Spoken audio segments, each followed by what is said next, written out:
representa el acontecimiento más sobresaliente de la historia de la civilización. Ahora, desde el siglo II se aceptó la cruz como el símbolo principal del cristianismo. Quiero mencionarles, la cruz no es un invento cristiano. La cruz ya se utilizaba, ustedes han sabido a través de la historia universal y de la historia bíblica, que el pueblo romano era uno de los pueblos más sanguinarios, más crueles para castigar. Ellos no se conformaban con matar a la gente. Lo que ellos querían es que la gente sufriera. ¿Por qué? Sanguinarios, pero también como un signo de su poder, de su autoridad, y también hacerse temerarios a los pueblos a los que ellos gobernaban o con los que estaban en guerra. Entonces, la cruz ya se utilizaba como un instrumento de castigo. ¿Está bien? Y tan es eso que a Jesús se le asignó la cruz. ¿Por qué? Ahorita vamos a verlo. Porque esto estaba catalogado como el peor de los sacrificios. ¿Está bien? La otra. Constantino, este gobernante que es tan mencionado en la historia, que algunos dicen que era cristiano y que por eso quiso hacer oficial el cristianismo, yo creo que era un político abusado. A lo mejor sí en algún momento lo impactó el mensaje de Cristo, a lo mejor sí entregó su vida a Cristo en algún momento, pero también estaba pensando siempre como político. Por un lado viene la religión pagana y por otro lado el cristianismo, que también está fuerte. Pues qué tal si hacemos al cristianismo que viene fuerte, oficial, ¿verdad? Y se oficializó el cristianismo. No se conquistó el corazón y la mentalidad de las personas, pero se hizo oficial el cristianismo. Algo así como lo que sucedió en las Américas, ¿verdad? O en América, cuando vinieron los españoles por conquista. ¿Qué pasaba? Por conquista a todos los indígenas, a todos los habitantes, se les bautizaba y ya de aquí en adelante eres cristiano. ¿Será cierto? No. Ok. No había cambio en el corazón, sino en una situación oficial. Hoy en día es común que la gente la usa, estamos hablando de la cruz, para representar algo sagrado, porque es lo que ya pasó, ¿verdad? Y lo que está pasando. La cruz es un símbolo y que simboliza algo sagrado, porque siempre se recuerda que Cristo estuvo clavado ahí en la cruz. Y es más, hay algunos que ni siquiera utilizan la cruz vacía, sino todavía la cruz con Jesús ahí. ¿Está bien? Ok. Dice, el uso profano de la cruz como un amuleto de la suerte. Esto es otra cosa también, hermanos. Que volvemos con este corazón que solamente está convencido, que acepta el convencionalismo, volvemos nuevamente a utilizar las cosas de Dios como que el ser humano quiere ver algo para creer en algo. Y a veces la cruz se ha utilizado así como un fetiche, como un amuleto. Necesitamos ver una cruz para creer algo. ¿Está bien? Inclusive vean ustedes las películas del Exorcista y de muchas otras cosas que lo que enseñan ahí es la cruz para que el demonio se apantalle, ¿no? Y pues yo a veces creo que hasta el diablo se ríe de las cruces que le enseñamos, ¿no? Hará sus panchos y todo para engañar.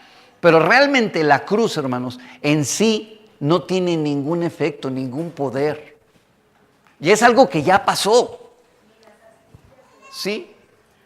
¿Me explico? O ponen la cruz ahí con las espinas y en fin.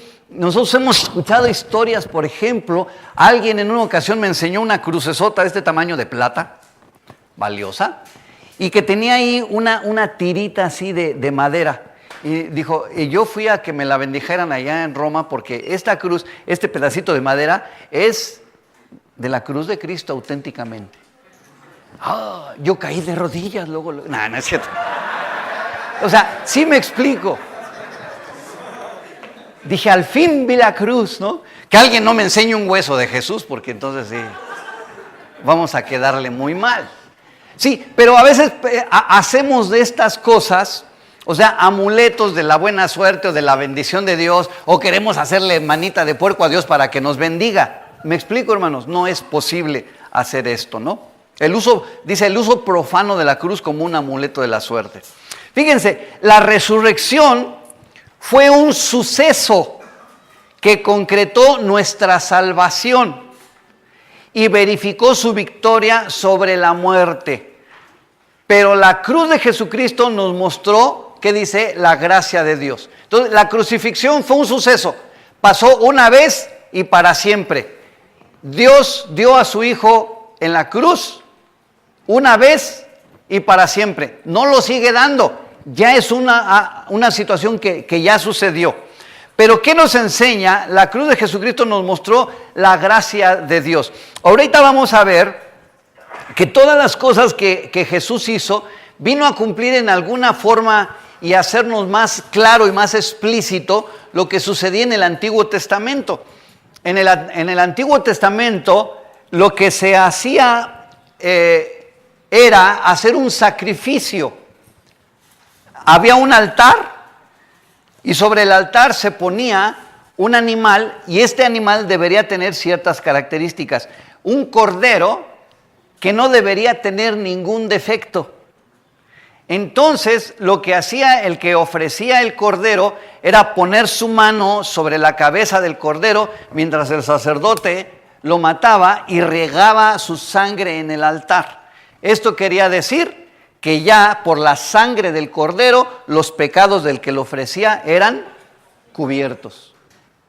Escuche la palabra, cubiertos, no perdonados, no quitados, cubiertos. Pero cuando viene entonces ahora, ¿qué significa la cruz? Significa este altar donde el Cordero de Dios, también perfecto, Jesús, derramó su sangre. Escuchen esto, para borrar, ahora sí, para borrar nuestros pecados. No nomás cubrirlos. Lo que muchos hacen, ay, que no se vean. No. Jesús los quita, los perdona para siempre. Esto es lo que significa ahí la cruz y nos muestra la gracia de Dios. ¿Qué es la gracia de Dios? ¿Quién debería estar, hermanos, allí en ese sacrificio? ¿Quién pecó? Nosotros. ¿Y quién debería pagar? Nosotros. Pero ahora Jesús, la gracia de Dios se muestra en que Jesús pagó por nosotros. Ya no tenemos nosotros que pagar nada. Perdón, ya no tienes que ir de rodillas a ninguna iglesia, ni con un nopal aquí, ni con otro acá, a una iglesia para que tus pecados sean perdonados. Y nos reímos, pero ¿sabe una cosa? Yo tengo fotografías de que todavía en este tiempo se hace así. Tengo una fotografía de un cuate que tiene un nopalote aquí y de las espinotas yo creo que los escogió acá y amarrado y otro acá atrás. Tengo otra de otro cuate que va con, no sé, chícharos, frijoles en los zapatos. Y otros que dan de rodillas y los he visto sangrando para merecer el favor de Dios. Mi hermano, ya no es necesario hacer nada de eso. ¿Por qué? Porque ya Jesús dio su vida en la cruz y derramó su sangre en la cruz y sufrió todos nuestros pecados y todos nuestros dolores. ¿Para qué? Para que tú y yo recibamos gratis. Gracias, Señor. ¿Cuándo pudiéramos haber pagado el precio por nuestros pecados? Nos es regalado. ¿Por qué? Por lo que Jesús hizo en la cruz del Calvario. El propósito de esta predicación es pensar en Cristo en la cruz y contestar la pregunta, ¿qué hace Cristo en la cruz? ¿Qué hace Cristo en la cruz? Número 1, Cristo en la cruz sustituye. ¿A quién? Vamos a ver. Cuando Jesús vivió en la tierra, era una época de revolución y disturbios. Los romanos gobernaban y habían conquistado y subyugado vastas regiones. Los opositores y ladrones estaban indefensos ante el poderío romano. Si nosotros conocemos algo de la historia universal y de la Biblia, nosotros vemos que quien gobernaba hacia la fuerza y con de veras autoridad eran nada menos que los romanos. Y una vasta región de Europa y hasta Asia. En este trasfondo histórico se desarrolla el momento de la Pascua judía, que era la Pascua judía, donde se les ordenaba recordar el éxodo de Egipto.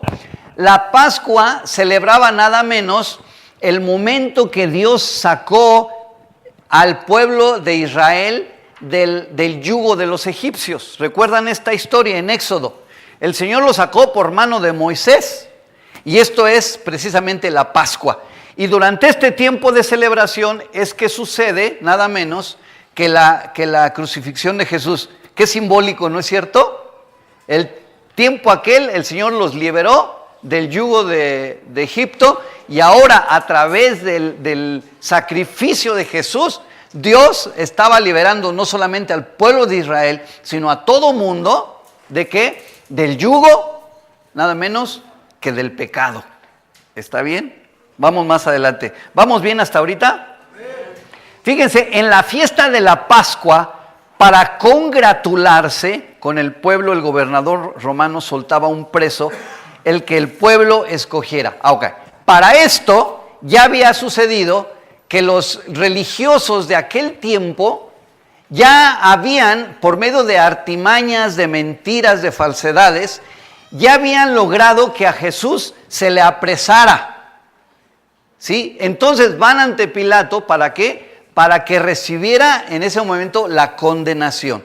Ahora, aquí como está escrito, en la Pascua, los romanos acostumbraban, o Pilato el gobernante, soltar a un preso que el pueblo escogiera. Y aquí en este momento es cuando se presenta Jesús, que ya lo habían golpeado y latigueado, y se presenta también este personaje, y Pilato, queriéndose congratular y también zafar en alguna forma, porque su esposa le había dicho, no tenga nada que ver con este hombre justo, porque he tenido un sueño. Entonces Pilato quería lavarse las manos, y entonces como que quería favorecer a Jesús. ¿A quién quieren que le suelte? ¿A Jesús? ¿O a quién? ¿O a Barrabás? ¿Quién era Barrabás? Barrabás era un guerrillero. Un evangelio dice que Barrabás era un disencioso, un guerrillero. Otro evangelio dice que Barrabás era un ladrón. Y otro evangelio dice que Barrabás era un asesino. Todo eso era Barrabás. ¿Quién merecía la cruz? ¿Jesús, que vino a hacer milagros, sanar y todo, o Barrabás? Entonces, él estaba tratando de salvar a Jesús, pero ¿qué es lo que escogió el pueblo? Dice, en el día de la fiesta acostumbraba el gobernador soltar al pueblo un preso, el que quisiesen. Imagínense que esa costumbre siguiera de hoy. ¿A quién soltarían ustedes? No diga, no se queme. Pilato trató de colocar a Jesús como el favorito para ser liberado en lugar de un ladrón, asesino y revolucionario llamado Barrabás. Un preso famoso llamado Barrabás, dice el versículo 16. Pilatos sabía que por envidia lo habían entregado, y estando él sentado en el tribunal, su mujer le mandó decir, no tenga nada que ver con este justo, hablando de Jesús, porque hoy he padecido mucho en sueños por causa de él. ¿Saben que estos que salen y se mueven de repente me sacan de onda? Perdonen. Pero los principales sacerdotes y los ancianos persuadieron a la multitud que pidiesen a Barrabás y que Jesús fuese ¿qué? Mire, esta palabra es importante. Muerto, pues, que decimos, pues, chin, ya cayó y se acabó. Pero miren en el concepto original lo que quiere decir esta palabra. Muerto significa aniquílalo. Es más que simplemente, pues ponle un balazo y un lancetazo y se acabó, ¿no? No, aniquílalo. ¿Y qué significa eso? O sea, no solo borrar su persona, sino también el recuerdo de que alguna vez vivió, como si jamás hubiese existido. ¿Vieron lo que ellos estaban pidiendo? O sea, no solamente mátalo, crucifícalo, pero haz lo necesario para que nadie, inclusive mátalo y ni siquiera para que nadie se vuelva a acordar de él. Es más, como si no hubiera existido. ¿Cuántos quisieran eso? Pero nunca lo han logrado. Gracias a Dios. Esto es un símbolo de burla para que no lo malinterpreten. Y respondiendo el gobernador les dijo: ¿a cuál de los dos queréis que os suelte? Y ellos dijeron: a Barrabás. Pilato les dijo: ¿qué pues haré de Jesús llamado el Cristo? Todos le dijeron: sea crucificado. En esto consiste precisamente la sustitución, en que Jesús, siendo inocente, puro y santo, sufrió y murió vergonzosamente como debería haber sufrido y muerto Barrabás. ¿Cuántos han visto la película de El mártir del Calvario con Rambal? ¿Cuántos? Levanten su mano. Me acaban de decir su edad, casi como la mía. Una muy buena película. Quiero decirle que yo de chavito cuando la veía, por cierto, si la quieren la tengo en digital. Pero yo recuerdo que de chavito cuando la veía, yo decía: híjole, qué mala onda, y ese ingrato, porque ahí en la película sale hasta riéndose, y ese ingrato hasta sale riéndose, malvado, y como Jesús que vino y hizo tantas cosas, y me molestaba así, Zángano Barrabás se hizo aberrante para mí, ¿no?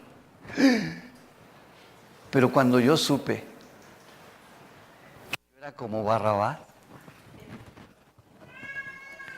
Jesús merecía morir por mí, un marihuano, un ladrón, hipócrita, y después le sigo con mi currículum.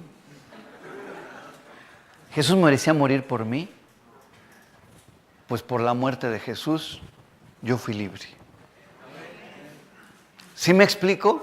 Tiene mucho significado esta parte.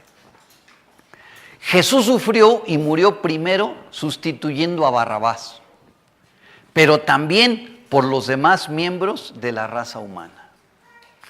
¿Qué hace Jesús en la cruz? ¿Qué dice? Sustituye. ¿A quién?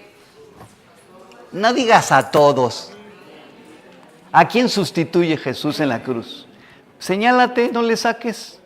¿A quién sustituye Jesús? A nosotros. Porque así somos. Sustituye a todos. Y nos zafamos de la bronca. No, mi hermano. Te voy a decir algo. Jesús te sustituye a ti y me sustituye a mí. ¿Saben que en una ocasión yo fui a Matamoros a tener una campaña evangelística y alguien económicamente bien me llamó porque su hijo era adicto? Y me dijo: quiero que vayas a mi casa, te invito para que le hables a mi hijo. Y el chavo así, pues era así refinado, estudiante, drogo y todo, pero de esos chavos bien, ¿está bien? Entonces estaba yo hablándole y yo me acuerdo que cuando le dije: ¿y sabías tú que Jesús murió por ti? No les miento, hizo así. ¿Pero por qué por mí? Se espantó. ¿Pero por qué por mí? Yo hasta quería pedirle perdón, ¿no? Porque se espantó demasiado. Pero a mí también me impresionó. Yo le dije: tienes razón en espantarte. Nunca a nadie nos lo había dicho. Porque estamos acostumbrados. Y Cristo murió por todos. Pero cuando dicen por ti, a él le llegó. Él entregó su vida a Cristo. Y saben por esto, porque le causó un impacto.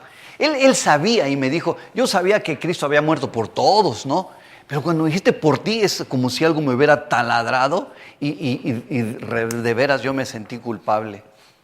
Hermanos, esto es una realidad. Cristo murió por todos y cada uno de los que estamos aquí. ¿Quién sabe si lo hemos aceptado? Porque como que estamos acostumbrados a esto. Sí, es que Cristo murió por todos. Pero al decir murió por mí, me sustituyó a mí en la cruz. La otra, al que no conoció pecado. ¿De quién está hablando? De Jesús. Por nosotros, ¿qué dice? Lo hizo pecado, ¿Para qué? Para que nosotros fuésemos hechos justicia de Dios en Él. ¿Qué quiere decir esto? Que a través de Jesucristo Dios nos declara a nosotros justos. Ahora, espérame. ¡Ah, qué suave! Gracias, Jesús. No, espérame. Uno tiene que hacer una decisión personal. Sí, vuelvo nuevamente a decir esto. Mi hermano, esto no es porque tu familia es cristiana. Ni siquiera porque tus padres son cristianos. Esto es porque tú has hecho una decisión. O lo tomas o lo dejas. Lo aceptas o lo rechazas. Pero escucha, este hecho de que Jesús te sustituyó a ti en la cruz del Calvario, no en qué religión profesamos. La otra, Cristo en la cruz también, ¿qué hace Cristo en la cruz? Escandaliza. Y vamos a ver por qué escandaliza. La crucifixión era la muerte más vergonzosa, dolorosa y escandalosa que podía experimentar una persona, y los judíos pidieron eso para Jesús. Escuchen, ¿para quién era la cruz? ¿Para quién era el peor de los castigos? Para el peor de los delincuentes. Ahora, esto sucede, ¿no? ¿Qué han dicho algunos cuando cae algún pastor en pecado? Eso que era pastor, no juegues, ¿no? Yo me acuerdo cuando vivíamos en Acapulco, una vez salió en primera plana una noticia, decía, evangélico violó a una muchacha. Y todos hasta me llevaron el periódico. Mira, un evangélico, o sea, de los tuyos, ¿no? Y qué bueno que no fue un pastor, porque hubieran dicho, un pastor. ¿Por qué escandaliza la cruz? Porque Jesús dijo, yo soy el Hijo de Dios. No soy un hijo de Dios, el Hijo de Dios. Y anduvo predicando santidad, y anduvo predicando justicia, rectitud, y anduvo haciendo el bien, para venir y morir de la peor manera.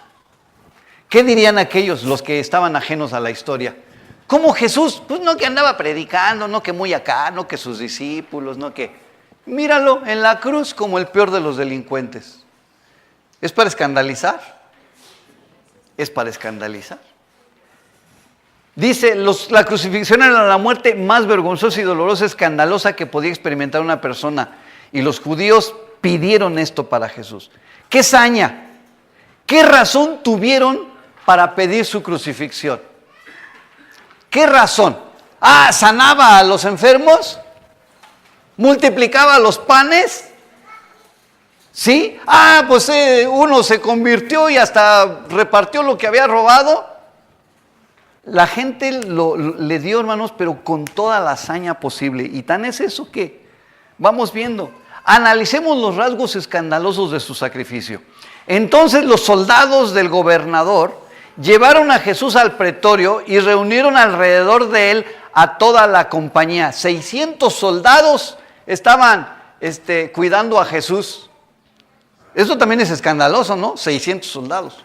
Ni a los narcos esos que agarran ahora les asignan tantos. Como si Jesús de repente hubiera dado la señal y se hubiera armado la rebambaramba, ¿no? O sea, la revolución, ¿sí? Y desnudándole, le echaron encima un manto de escarlata. ¿Saben por qué ese manto? Como burla. ¿De quién se vestían de escarlata? Los reyes. Y se estaban burlando de él. Tú muy rey y mira nada más cómo andas, ¿no? ¿Cómo estás? Y pusieron sobre su cabeza una corona tejida de espinas, burlándose de que él había dicho que era rey. Y una caña en su mano derecha. ¿Saben qué es lo que significa esta caña? ¿Sí? En los reyes y en los gobernantes, ¿qué significaba? El cetro significaba el poder. Pues ellos le dieron este instrumento para burlarse de él. ¿Dónde está tu poder? Le escarnecían, o sea, se burlaban. De tal manera que pareciera un tonto. Diciendo, salve rey de los judíos. Y escupiéndole, tomaban la caña y le golpeaban en la cabeza. ¿Escandaloso o no? Esto de burlarse Aquí yo sí quiero hacer uno. Fíjese que de repente hay todavía como que algunos judíos aquí insensatos, que les encanta burlarse de los demás y querer esconder su vergüenza. ¿Sabían ustedes que este es un burlón? Así es un burlón, uno que se burla de los demás, que engrandece lo que le está pasando al otro, por eso se burla, pero casi nos está diciendo, miren, véanlo a él, no volteen para acá, ¿eh? Eso es lo que son los burlones, y la Biblia habla muchísimo acerca de los que se burlan. Los judíos estaban tratando de esconder su pecado. Después de haberle escarnecido, o sea, burlarse de él, le quitaron el manto, le pusieron sus vestidos y le llevaron para crucificarle. Miren, alguien pudiera decir, ay, le quitaron el manto, pues a ver, quítate el saco, pues órale, ahí está, ¿no? Y ¿saben qué? No me dolió ni me causó ningún problema quitarme a mí ahorita el saco. Pero ¿por qué este detalle de que le quitaron el manto? Escuchen, ya le habían dado a Jesús ahí 39 azotes. ¿Qué era un azote? Era un palito con 3 o 5 cueros y en el transcurso de cada cuero había incrustaciones de metal o de hueso. Y no solamente daba el latigazo, sino al dar el golpe se encajaba y al quitarlo rasgaba. Y a Jesús ya le habían dado 39 y le pusieron el manto. A veces yo he visto gente de chillona cuando se quita un curita. ¿Cierto? Más bien yo. Ay, me quitan el curita. Y no, mejor deja que se caiga solito. Imagínese este hecho de ponerle el manto a Jesús sobre las heridas y después quitárselo. Terrible, ¿no? Yo, de veras, si no lo pasé, no sé si se puede pasar. Yo, ahora que peleó el travieso Arce, le saqué una foto del ojo. ¿Vieron cómo le quedó a algunos? Hasta un pedacito así le colgaba, ¿no? Y cada que se los enseño a alguien, ¡ay, qué horrible!, ¿no? Ayer se los enseñaban unos familiares, ¡ay, qué horrible! No, hombre, eso no es nada para lo que tenía Jesús en la espalda. Yo creo que cuando le quitaron el manto, hasta algunos pedacitos se fueron ahí de cara. No estoy tratando de que pobrecito, qué gacho le di, solamente que nos cause lástima, sino de que veamos el gran amor de Dios para nosotros por haber sufrido eso por nosotros. ¿Está bien? Le crucificaron. La otra, le dieron a beber vinagre mezclado con hiel. ¿Qué era esto? Un narcótico para calmar el dolor. Fíjense, Jesús fue tan auténtico en entregar su vida por nosotros que Él ni siquiera quiso alivio para el dolor. Por eso la Biblia nos habla que por su llaga nosotros somos curados. Porque Él llevó nuestros dolores y el castigo de nuestra paz fue sobre Él y por su llaga fuimos nosotros curados. Él quiso llevar auténticamente todo el dolor por nosotros. Quiero mencionar ahorita, ¿ustedes saben a qué se refieren esas imágenes? ¿A qué? A la película de Mel Gibson. Yo me acuerdo que cuando salió esa película, todos decían, ay, no, hombre, si tú ves esa película y sales con los ojos llenos de sangre, ¿no? Del cine. Decían, no, pues es exagerado. Hermanos, no, para nada era exagerado. Según vemos nosotros en la historia lo que hacían los romanos en las crucifixiones, esto a lo mejor hasta se queda corto todavía. ¿Se ven? ¿Cómo sufrió Jesús ahí? Le dieron de beber vinagre. La otra. Y los que pasaban le injuriaban, meneando la cabeza y diciendo, tú que derribas el templo y en 3 días lo reedificas, sálvate a ti mismo si eres hijo de Dios, desciende de la cruz. Todavía burlándose de él, ¿no? Escándalo se define como aquello que provoca una protesta pública y desencadena una manifestación de sentimientos maliciosos. ¿Qué es lo que se hace en los mítines aquí, por ejemplo, en México, que estamos tan acostumbradísimos a esto? ¿Qué van diciendo los manifestantes? Arriba Peña Nieto, arriba el gobernador, arriba, qué bonito es. ¿Así van? No, les van diciendo el huevo y quien los puso. ¿Sí? dejan a todos los políticos que protestan contra ellos como lazos de cochino, ¿no? Esto es lo que hacían con Jesús. Esto es nada menos que lo que estaban haciendo con Jesús, injuriarle, ¿no? La otra, ¿cuál es la razón de ese odio irracional hacia Jesús? ¿Cuál es ese odio? ¿Por qué la gente, los romanos lo mataron con ese odio? Miren, esto tiene que ver con muchas cosas en nuestro día y tiene que ver con muchos de nosotros. Dice, ¿cuál es la razón de ese odio irracional hacia Jesús? Y continúa hasta el día de hoy en todo el mundo y sin ninguna explicación. Vamos a ver. En todo ámbito, las cosas marchan de maravilla hasta que mencionas tu amor por Jesucristo. Entonces, prepárate para el ataque. Prepárate para el ataque. Todo va bien, eres un buen profesionista, eres un buen cuate, eres un buen estudiante, a lo mejor magnífico y todos a lo mejor hasta te admiran. Pero que llegue el momento en que les digan, y muchachos y hermanos o amigos o lo que sea, yo también amo a Jesucristo. Créeme, ve, observa el cambio que hay de tu sociedad. Es más, mi hermano, yo te animo a que no seas miedoso, a que no seas cobarde.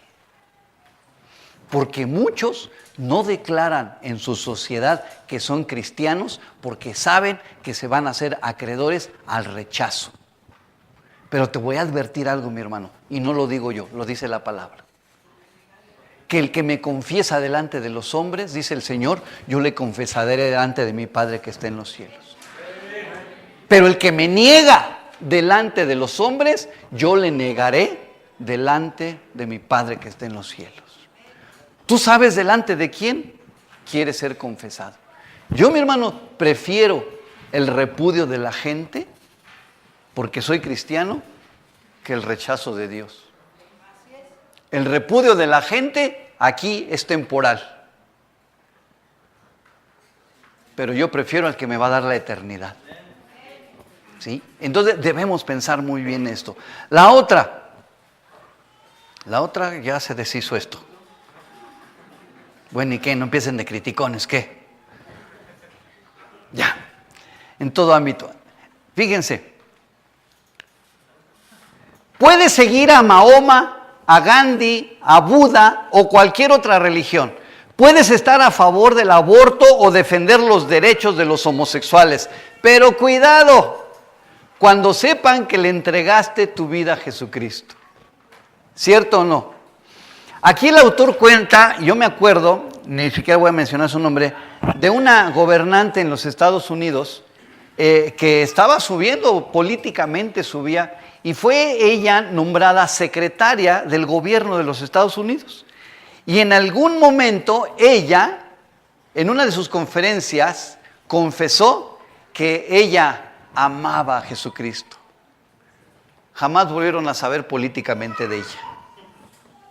¿Por qué? Porque se le lanzaron las críticas, se les lanzaron la condenación. Aquí quiero pasarles en alguna ocasión esto. Regularmente, bueno, no regularmente, nos han llamado a programas de televisión.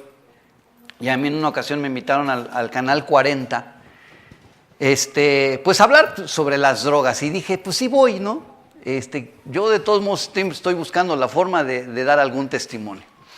Y estando ahí, se le ocurre a la que estaba entrevistando decirme, y Gamaliel, ¿ustedes cómo le hacen para rehabilitar a las personas con problemas de droga y alcohol? Dije, ya estuvo, me colocó en el lugar donde yo quería y para eso vine. Yo le dije, solamente les voy a pedir un favor a ti y a los que están en las cámaras. No me vayan a cortar, no le vayan a cortar, porque cuando empiezo a mencionar el cómo salimos de las drogas y cómo ayudamos a la gente, me cortan. Le dije, pero fíjense esto, que nosotros creemos que el ser humano no puede, llega el momento en que no puede cambiar por sí mismo, necesita un poder externo que lo controle y un poder interno, y para nosotros ese poder que ha transformado nuestra vida es Jesucristo y ¡cras! ¿Sí? Pero palo dado ni Dios lo quita. Ya les había yo dicho lo que yo quería. Pero es que es bien evidente. Es bien evidente. En una ocasión también un chavo fue invitado, que se rehabilitó, fue invitado por Jacobo Zabludowski, por Jacobo Zabludowski a dar su testimonio por qué había salido de las drogas. Y estando allí en el panel, él testificó y igual, no me lo volvieron a mencionar para nada. ¿Ok? ¿Por qué, hermanos? O sea, si nosotros dijéramos una razón, ¿por qué este odio hacia Jesús? ¿Por qué tan irracional? ¿No es cierto que Jesús transforma las vidas? ¿No es cierto que Jesús sana? ¿No es cierto que Jesús prospera? Hermanos, entonces, ¿por qué la gente lo agarra así contra él? Ahora, pero también, esto no es tan problemático como el que nosotros también le negáramos. Lo que Dios quiere es que nosotros seamos testigos de la fidelidad, del amor de Dios, donde quiera que sea. Te acepten, mi hermano, o te rechacen. Seguimos. 2000 años después, la gente sigue burlándose y escandalizándose cuando les compartimos que Jesús, el Hijo de Dios, ofrendó su vida por nosotros. ¿Qué hace Cristo en la cruz? ¿Qué dice? Sufre. Cuando lo hubieron crucificado, de tal manera fue desfigurado. Fíjense lo que significa esto, de tal manera fue desfigurado. ¿Quién puede detallar lo que significan estas frases? Es tal el impacto que la palabra atroz significa a partir de la cruz. ¿Qué quiere decir cuando alguien dice, es que esto fue atroz? Está diciendo, esto fue algo como lo que pasó en la cruz. O sea, no hay otra forma tan escandalosa, tan exagerada de calificar una situación sufriente, desastrosa, que lo que pasó en la cruz.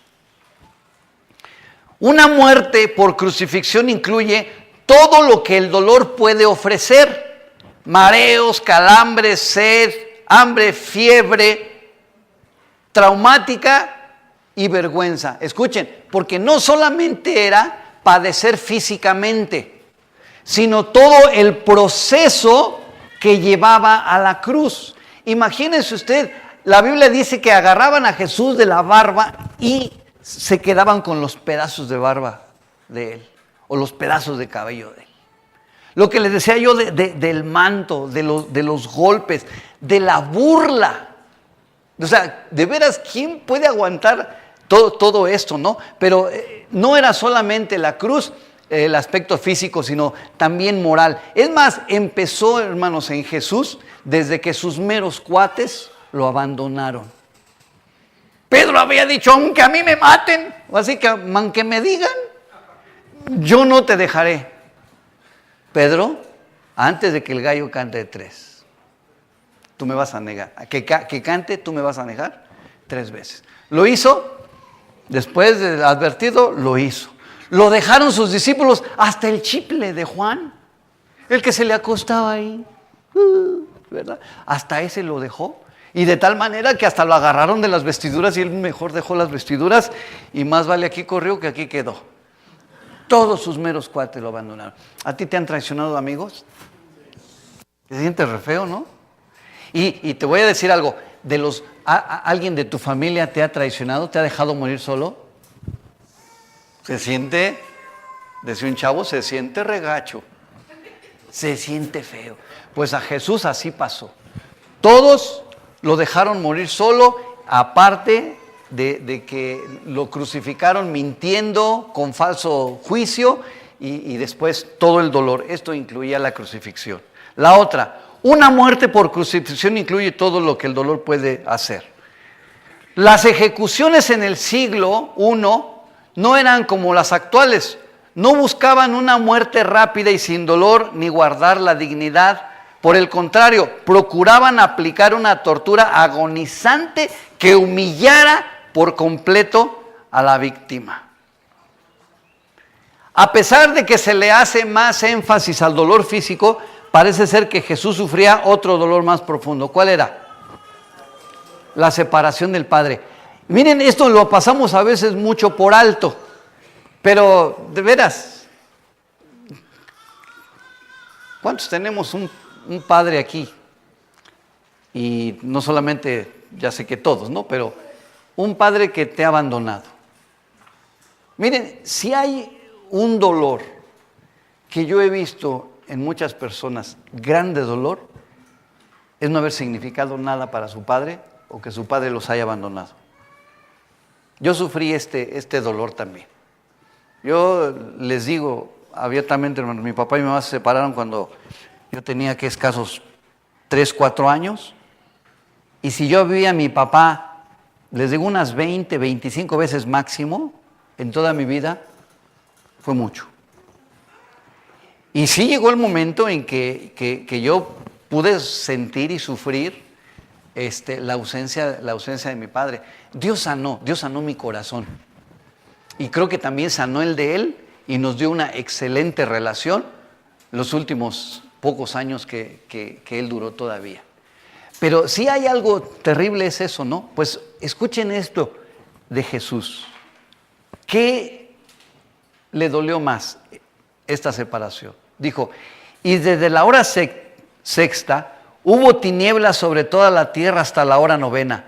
Cerca de la hora novena, Jesús clamó a gran voz diciendo, Elí, Elí, lama sabactani. Esto es, Dios mío, ¿qué dice? ¿Por qué me has desamparado? Ahora, si nos damos cuenta, Jesús no está diciendo aquí, Señor, ¿por qué dejas que sufra yo tanto? Señor, ayúdame a que no me dé sangre. Señor, mira cómo duele. ¿Qué es el dolor que ahí está expresando más profundo Jesús? ¿El físico? ¿El humano de que los otros lo abandonaron? ¿O el dolor de que su padre en ese momento lo estaba abandonando? El dolor porque su padre lo había abandonado. Ahora, escuchen esto. De todos modos, Jesús lo sabía. ¿Por qué? Porque Jesús, hermanos, Dios abandonó de veras. Dios abandonó a Jesús, el Padre abandonó a Jesús. ¿Por qué? Porque era necesario que Jesús cumpliera todo lo necesario, completamente su sacrificio. ¿Para qué? Para salvarnos a nosotros. ¿Está bien? Y todo esto fue por el pecado de nosotros. Pero escuchen esto. Él tenía que entrar a la gloria, tenía que ganarse el título de Rey de Reyes y Señor de Señores. ¿Por qué? Por sí mismos. Nosotros estamos acostumbrados en la escena humana a decir, sí, papá es el que salva, ¿no? Papá es el que llega de repente y te saca de la bronca, o te saca de la cárcel, o te saca, ¿no? ¿Y de quién es el mérito? Del Padre. Aquí, ¿de quién fue el mérito? De Jesús. Por eso Dios dejó a Jesús que Él conquistara nuestra salvación completamente. Padre, ¿por qué me has desamparado? Ahora, nada se compara con el sentimiento de no haber hecho nada malo y que Dios el Padre lo haya abandonado en ese sufrimiento en la cruz. Cristo en la cruz, ¿qué más hace? Satisface. El centro de todo el Evangelio es la cruz de Jesucristo. Por una razón, en que su muerte satisface ¿qué? La ira de Dios por el pecado. Recordemos algo que nosotros vimos también en uno de los estudios atrás, que Dios realmente odia, ¿qué dice? Odia el pecado. Ama al pecador, pero odia el pecado. Y también aquel que persiste, realmente la ira de Dios está preparada para él. Entonces, fíjense, el centro de todo el Evangelio es la cruz de Jesucristo, por una razón, porque ahí Dios está satisfaciendo precisamente el sentimiento de su ira hacia el pecado y hacia el pecador. Vamos más adelante. He aquí, la Biblia dice que cuando Jesús murió, cuando Jesús dijo la última palabra, fíjense lo que sucedió. He aquí el velo del templo se rasgó en dos, de arriba a abajo, y la tierra tembló y las rocas se partieron. Miren, hermanos, ahorita voy a pasar un dibujo acerca de lo que es el tabernáculo y de lo que esto significa. Pero aquí lo que estamos enseñando es nada menos el velo o la cortina que separaba el lugar santo, y adentro de este velo era lo que se llamaba el lugar santísimo. Adentro en el lugar santísimo, el sacerdote entraba solamente una vez al año. Y escuchen esto, no cualquiera entraba al tabernáculo. Si alguno entraba y no estaba santificado, no había hecho el ritual, o cualquier otro entraba, era muerto. Y en algún momento llegó alguien a morir, y ellos tenían hasta unos ganchos para no entrar al templo, sino sacarlo. Era lo que significaba, nada menos, que el santuario, ¿no? Y aquí la Biblia nos dice que esta cortina era más o menos de unos 20 centímetros de ancho. Y en el momento en que Jesús expiró, se parte el velo en dos. ¿Qué significa esto? Que ahora, a partir del sacrificio de Jesús, cualquiera de nosotros tiene acceso directo ¿a quién? Al lugar santo, a la mera presencia de Dios. Esto es lo que significa. Y aquí otra cosa, el templo representaba la presencia de Dios y el lugar santísimo era donde moraba Él, donde moraba Dios, dividido por una cortina de 20 centímetros de espesor. Nadie, excepto el sacerdote, podía entrar a este lugar una sola vez al año. Esto es lo que es el tabernáculo. Algún día tendremos algún estudio sobre esto, pero es muy interesante. Esto es lo que es el atrio, ¿verdad? O el lugar donde todos podían entrar. Pero aquí, en esta que se le ve como choza, es precisamente lo que era el lugar santo, y al final estaba el lugar santísimo, y ahí es donde estaba dividido precisamente, ¿no? Aquí está el altar donde se hacían los sacrificios. Y una vez que se hacía el sacrificio por los pecadores o por los pecados, venía esto que es aquí una especie de lavamanos, que es el lavacro, donde el sacerdote se aseaba para poder entrar ahí al lugar de Dios. Y solamente una vez entrar al lugar santísimo. Y aquí está un bosquejo más o menos. Aquí está el altar de bronce, la fuente de bronce o el lavacro. Y dentro de este lugar, aquí estaba el lugar santo donde estaban los panes, que significaba la porción de Dios para el pueblo. Estaba el candelero de 7 brazos, que significaba nada menos, y debería estar siempre prendido, la presencia del Espíritu Santo, la presencia de Dios. Y aquí el altar de incienso, donde se quemaba para lograr olor agradable a Dios, y el lugar santísimo. Aquí está esta cortina, y en el templo ya en Jerusalén, esto era para el desierto, pero en Jerusalén se construyó el templo, pero en el templo de Jerusalén es donde al morir Jesús, esta cortina se rasgó en dos, y significa que ahora tenemos nosotros una presencia, una entrada a la misma presencia del Señor. ¿Se entiende esto? ¿Sí? ¿No? Si no se entiende, díganme. Luego les doy clases particulares, ya cuestan, pero está bien. No es verdad. La otra, la cortina representaba y recordaba a todos acerca de la separación del hombre de Dios por causa del pecado. Pero en el momento de la muerte de Jesús se satisface la ira de Dios Todopoderoso por el pecado, y dice, entonces ahora sí pueden venir directamente a mí. Mas Jesús, habiendo otra vez clamado a gran voz, entregó el Espíritu, y aquí el velo del templo se rasgó en dos, de arriba a abajo. ¿Por qué no de abajo hacia arriba? Porque no era una cosa humana. Está bien, esto tiene un simbolismo. Es mismo Dios que de arriba hacia abajo lo partió, dándonos entrada a su presencia. Jesús murió como sacrificio expiatorio por el pecado.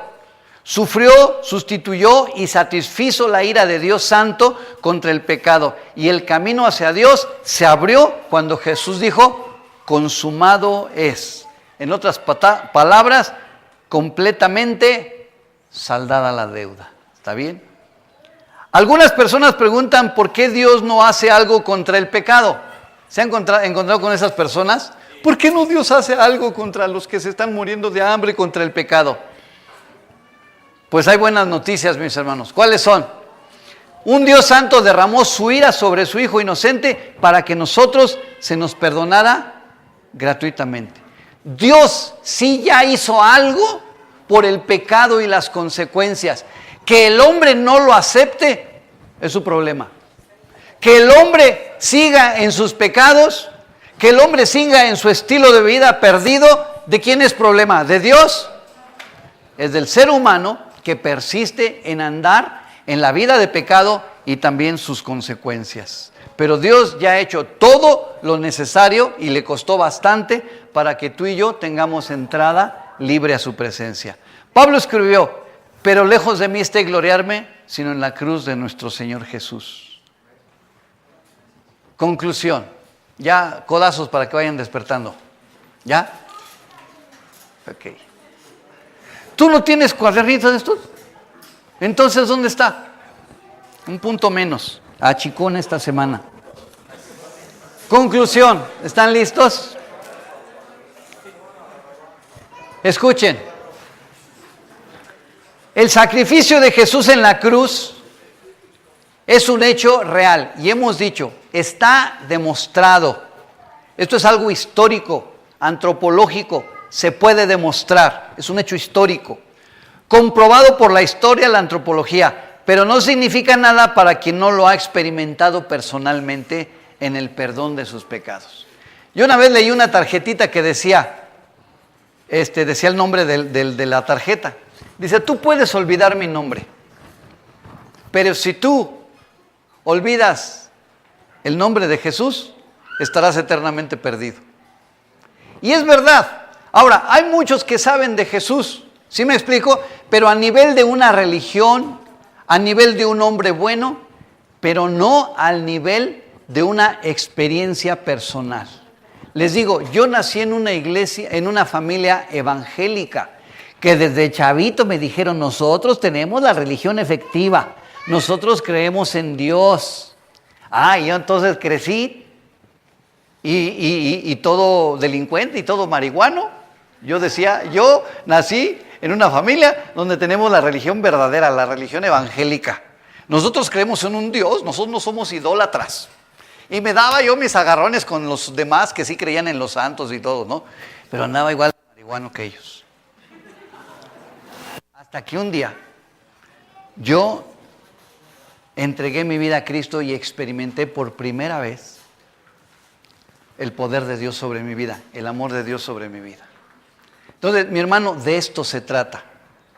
No de qué religión profesamos ni qué tanto sabemos, sino que si hemos experimentado a Dios, a Jesucristo, en el perdón de nuestros pecados. Que si hemos entregado nuestra vida a su cuidado y para hacer su voluntad. De esto se trata, de esto se trata. Para eso es necesario reconocer lo que Jesús hizo por cada uno de nosotros. Es el tiempo de decidir. A lo suyo vino, dice la Biblia. ¿A qué vino Jesús? A lo suyo. ¿A qué vino Jesús?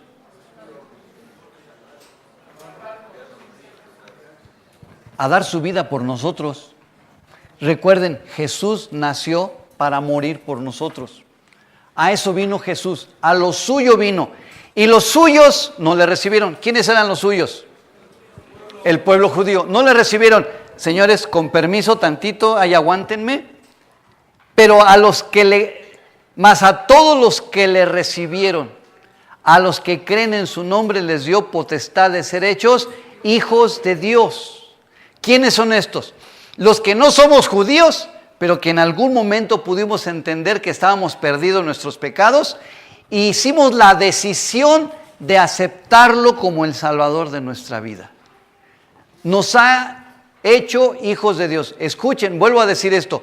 No todo ser humano es hijo de Dios, ¿cierto? Seremos criatura de Dios, pero hijos de Dios solamente a todos los que le recibieron, a los que creen en su nombre, Dios les da el poder de ser hechos hijos de Dios. Y fíjense, los cuales no son engendrados de sangre, ni de voluntad de carne, ni de voluntad de varón, sino de Dios.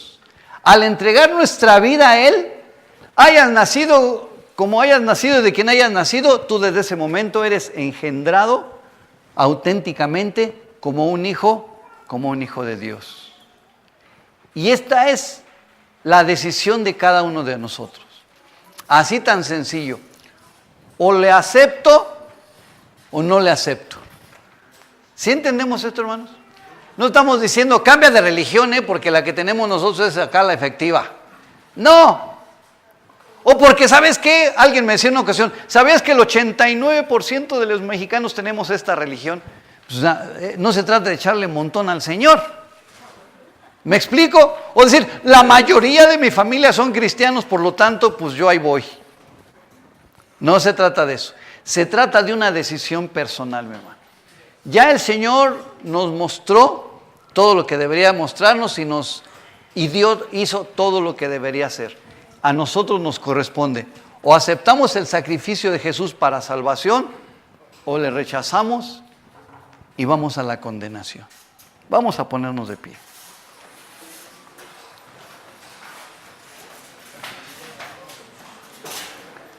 ¿Nos llevamos algo hoy? ¿Sí? ¿Cuántos ya han hecho esta decisión, hermanos?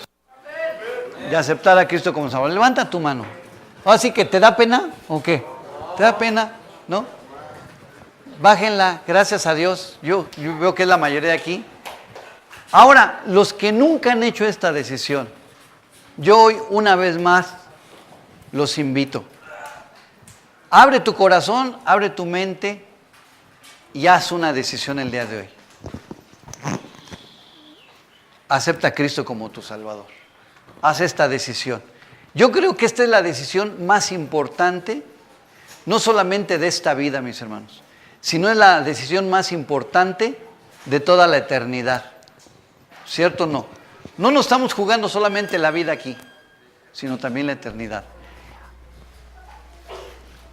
Quiero hacer una pregunta. ¿Hay alguien que hoy quisiera hacer esta decisión de aceptar a Cristo como su Salvador? Levante su mano, atrévete, no te dé pena. Que te dé pena seguir igual. ¿Alguien quiere aceptar a Cristo como Salvador? Levante su mano. Que Dios la bendiga. Que Dios la bendiga. Ahorita oramos por usted. ¿Alguien más? ¿Alguien más? ¿Nadie? Yo un día en 1987, mediados de noviembre, hice esta decisión. En la peor situación de mi vida. Pero en ese momento tan drástico para mí, Dios hizo algo bien drástico. Empezó a cambiar mi vida.